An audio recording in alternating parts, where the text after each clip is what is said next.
যারা দেশটাই চায়নি, দেশের স্বাধীনতা চায়নি, যারা দেশ চায়নি, দেশের স্বাধীনতা চায়নি, তারা নাকি আজ দুধে ধোয়া এই দেশে।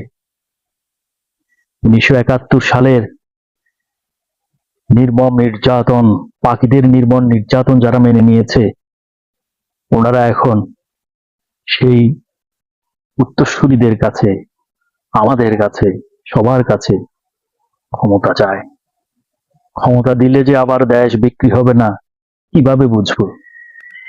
যার জন্মেই তো প্রতিবন্ধকতা সৃষ্টি করেছিল। তাই আসুন, ওনাদের আমরা ভোট না দিয়ে জানিয়ে দিই যে তোমাদের এদেশে রাজনীতি করার অধিকার নেই। তোমাদের ভালোবাসতে পারি মানুষ হিসাবে, ভাই হিসাবে, আত্মীয় স্বজন হিসাবে, কিন্তু রাজনীতিতে তোমাদের ঠাঁই নাই। তোমরা সন্দেহপ্রবণ, তোমরা সন্দেহপ্রবণ,